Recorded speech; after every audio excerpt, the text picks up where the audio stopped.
દરેક વિદ્યાર્થી મિત્રોનું કવિતા યુનિક એકેડમીમાં ફરીવાર હાર્દિક સ્વાગત છે. આજે આપણે નવા સબ્જેક્ટ નવા ટોપિક સાથે કરંટ અફેર્સ લઈને આવ્યા છે વર્તમાન પ્રવાહ.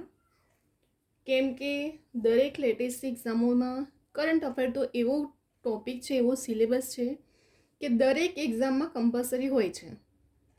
અને એટલું સમજી રાખવાનું કે ગવર્મેન્ટ એક્ઝામની જેટલી પણ એક્ઝામો છે એમાં કરંટ અફેર જો તમારું 100 માર્ક્સનું પેપર છે ને, તો એવું સમજી લેવાનું કે 50 ઓફ માર્ક્સ તો તમારો કરંટ અફેરના બેઝ પર જ ક્વેશ્ચન હોય છે. ભલે સિલેબસ સાયન્સ હોય છે, સોશિયલ હિસ્ટ્રી હોય છે, બરાબર, પોલિટિક્સ હોય, પરંતુ આ બધા જે સિલેબસ હોય ને એ પણ કરંટ અફેરના રિલેટેડ જ પૂછાય છે. તો હંમેશા ફોકસ કરંટ અફેર પર વધારે કરવું જો એક્ઝામને ક્રેક કરવું છે તો, બરાબર. કરંટ અફેર બહુ જ ઇમ્પોર્ટન્ટ ટોપિક છે દરેક એક્ઝામ માટે. તો આજે આપણે સ્પેશિયલ કરંટ અફેર્સના વિડીયો લઈને આવ્યા છે વર્તમાન પ્રવાહના. વિડીયોને સ્કીપ કર્યા વગર સ્ટાર્ટિંગથી એન્ડ સુધી જોજો. કરંટ અફેર એવો ટોપિક છે કે જેટલું કરીએ એટલું ઓછું છે અને મટીરિયલ મળવું પણ ઇમ્પોસિબલ થઈ જાય છે, બરાબર ને. અને ક્યાંથી એક્ઝામમાં પૂછાય ને એ તમને ના ખબર પડે. તો એટલા માટે જ્યાંથી પણ તમને કરંટ અફેર મળે તો એને કરો પ્રિપરેશન.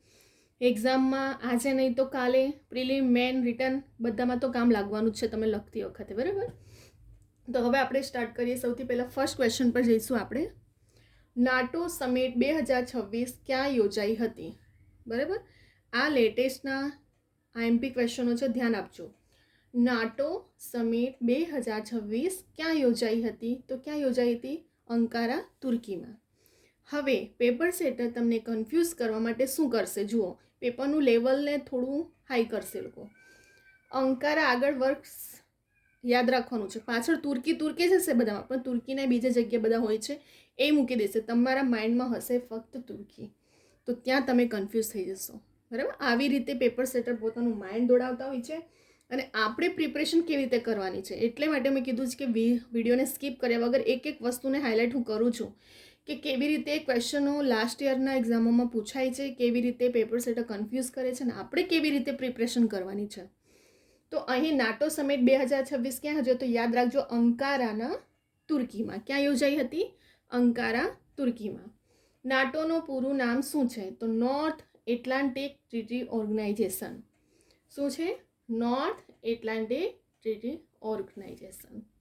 આ પૂછાયો છે, ઘડીએ પૂછાતો ક્વેશ્ચન છે એટલે મેં કહું છું, થોડું વધારે હાઇલાઇટ કરી રહી છું હું કે તુર્કીના અંકારામાં યોજાઈ હતું. એનું પૂરું નામ નોર્થ એટલાન્ટિક ટ્રીટી ઓર્ગેનાઇઝેશન છે અને એને ટૂંકમાં ઓટન તરીકે ઓળખવામાં આવે છે. ઓટન આ પૂછાયેલો ક્વેશ્ચન છે, જીપીએસસીમાં પણ પૂછાયો છે અને ક્લાસ 3ની એક્ઝામમાં પણ પૂછાયો છે કે નાટો કરંટ અફેરના ટોપિકમાં નાટોને ટૂંકમાં ઓટન તરીકે ઓળખવામાં આવે છે. એટલું ધ્યાન આપજો. હું કહું છું કે જ્યાં હાઇલાઇટ કરું છું કે પૂછાય છે એટલે થોડું વધારે ઇમ્પોર્ટન્ટ હશે.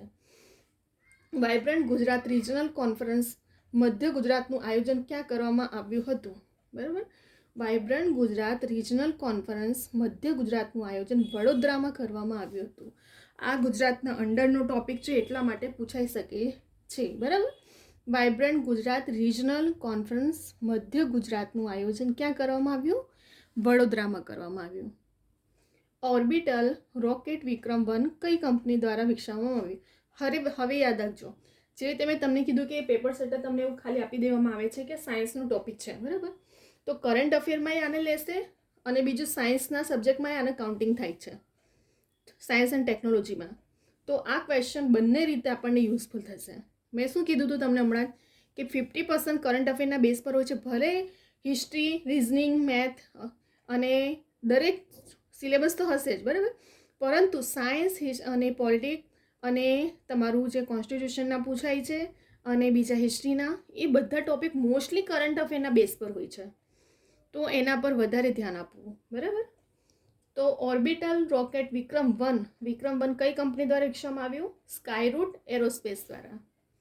હવે બીજો ક્વેશ્ચન, આ સ્પેસ ટેકનોલોજીના રિલેટેડ ક્વેશ્ચન તો કમ્પલસરી એક્ઝામમાં હોય જ છે.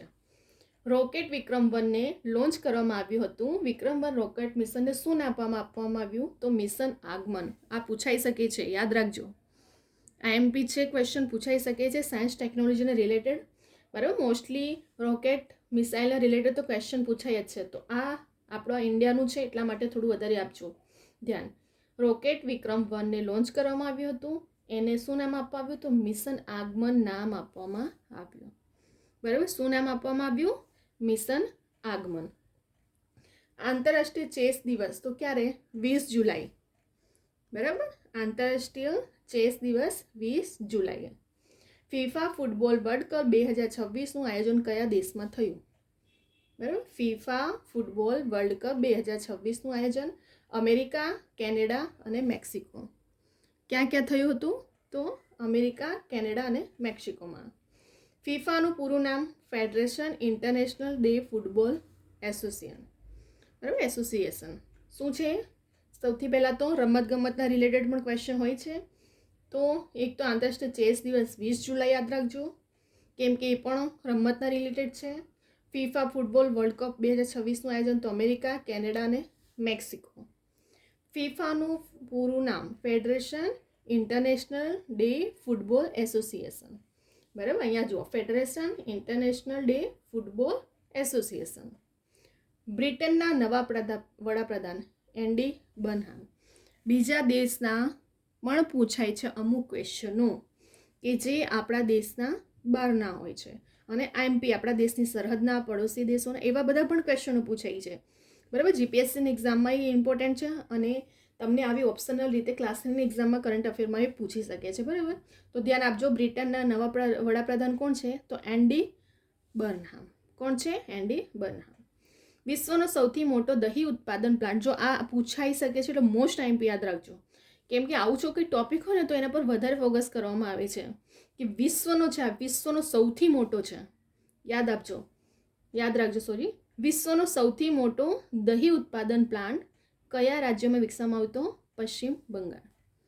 ક્યાં વિકસાવવામાં આવ્યું? પશ્ચિમ બંગાળમાં.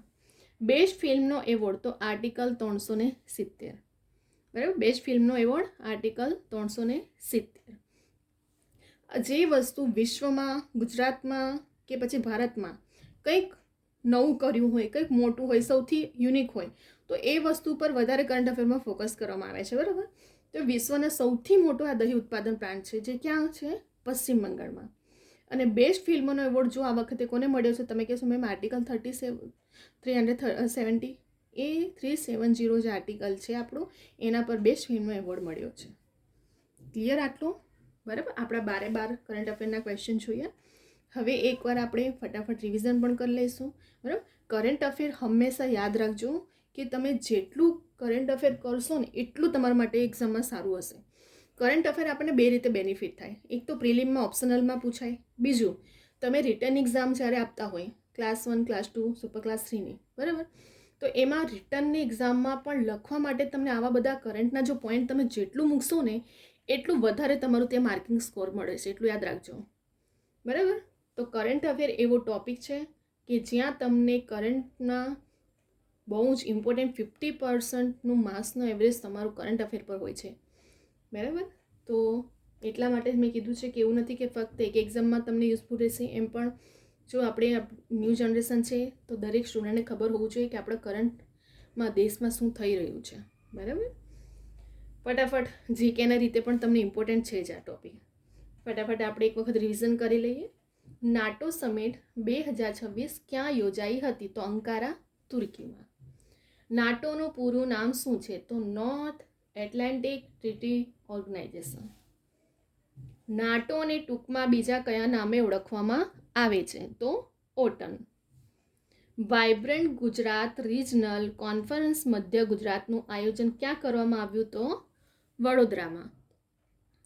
ઓર્બિટર રોકેટ વિક્રમ 1 કઈ કંપની દ્વારા વિકસાવવામાં આવ્યું? તો સ્કાયરૂટ એરોસ્પેસ. બરાબર, ઓર્બિટર રોકેટ વિક્રમ 1 કઈ કંપની દ્વારા વિકસાવવામાં આવ્યું? સ્કાયરૂટ એરોસ્પેસ દ્વારા.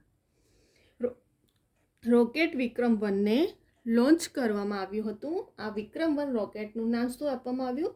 તો મિશન આગમન. આંતરરાષ્ટ્રીય ચેસ દિવસ તો 20 જુલાઈ. ફીફા ફૂટબોલ વર્લ્ડ કપ 2026નું આયોજન કયા દેશમાં થયું? America, Canada, Mexico. ફીફાનું પૂરું નામ federation international day football association. બ્રિટનના નવા વડાપ્રધાન કોણ બન્યું છે? તો એન્ડી બર્નહામ. વિશ્વનો સૌથી મોટો દહીં ઉત્પાદન પ્લાન્ટ પશ્ચિમ બંગાળમાં છે. બરાબર. બેસ્ટ ફિલ્મનો એવોર્ડ આ પૂછાઈ શકે છે આર્ટિકલ 370. ક્લિયર થઈ ગયા આપણા 12 ક્વેશ્ચનનું રિવિઝન પણ આપણે જોઈ લીધું. બરાબર. તો ઓપ્શનલમાં મોસ્ટલી પૂછાતા ક્વેશ્ચનો છે અને પૂછાઈ શકે છે. આપણે આપણી રીતે પ્રિપરેશન કમ્પ્લીટ રાખવાની. જેટલી આપણાથી મહેનત થાય એટલું ટ્રાય કરો. બાકી તમારું નસીબ પણ અમુક જગ્યાએ હોય છે. આપણે આપણી રીતે 100% આપી દેવાનું એક્ઝામમાં. બરાબર. અને એવું નથી કે એક ચાન્સ તમે જતો રહ્યો તમે સક્સેસ ના થયા તો તમારી પાસે બીજો નથી. બરાબર. બીજા પણ એવા ઓપોર્ચ્યુનિટી મળતા હોય છે, ત્યાં પણ તમારું આ કામ લાગવાનું જ છે. ક્યારેય પણ વાંચેલું ફોગટ જતું નથી એવું કહેવામાં આવે છે. બરાબર. તો એવું નથી કે તમારું એક વખતમાં તમે ટ્રાય કરો. ક્યારેય તો મહેનત ક્યારેય ખાલી નહીં જાય. ક્યાં નહીં તો બીજી જગ્યાએ, બીજે નહીં તો ત્રીજી જગ્યાએ. ક્લિયર. જ્યારે સુધી તમારી પાસે છે ઓપોર્ચ્યુનિટી ત્યાં સુધી તેનો યુઝ કરવો. બરાબર. અને આ વિડીયો હવે તમને ગમે તો લાઇક, શેર, કમેન્ટ કરજો. તમારા ફ્રેન્ડ સર્કલમાં પણ, મિત્રોને પણ ગ્રુપમાં શેર કરજો, જેથી એમને સુધી પણ આ કરંટ અફેર પહોંચે. અને બીજું ખાસ કરીને સબસ્ક્રાઈબ કરવાનું ભૂલતા નહીં. નોટિફિકેશન માટે બેલ આઇકોનને ઓન રાખજો. આ ચેનલ પર ફક્ત રેકોર્ડેડ લેક્ચર જ નહીં પરંતુ આવનારી જેટલી પણ લેટેસ્ટ એક્ઝામ છે તેની પણ ઇન્ફોર્મેશન અપડેટ કરવામાં આવે છે. તો બંને રીતે બેનિફિટ છે. તમને રેકોર્ડેડ લેક્ચર પ્લસ એક્ઝામના રિલેટેડ બધી નોટિફિકેશન પણ અપડેટ કરવામાં આવે છે. બીજું, આ ચેનલ પર ફક્ત કરંટ અફેર નહીં, math, reasoning, Gujarati grammar, English grammar, બરાબર, દરેક ટોપિક વાઇઝ હું લઈને આવી રહી છું વિડીયો. અને હું એવા જ ટોપિક પર વિડીયો લાવું છું કે જેથી કરીને દરેક એક્ઝામના સ્ટુડન્ટને યુઝફુલ રહે. તો બીજું એક વસ્તુ કે આપણી આ ચેનલની નોટિફિકેશન માટે બેલ આઇકોનને ઓન કરવાનું ભૂલતા નહીં. અને કવિતા યુનિક એકેડમી ઇન્સ્ટાગ્રામની આઈડી છે. કોઈ પણ ક્વેરી ક્વેશ્ચન હોય તો તમે મને પૂછી શકો છો. તો હવે આપણે નેક્સ્ટ વિડીયો બીજા બધા ટોપિકો સાથે પણ આવશું. બરાબર. બીજા બધા પણ કરંટ અફેર્સના રિલેટેડ હું લઈને આવીશ. હવે અહીંયા આપણે વિડીયોને સ્ટોપ કરી રહ્યા છે.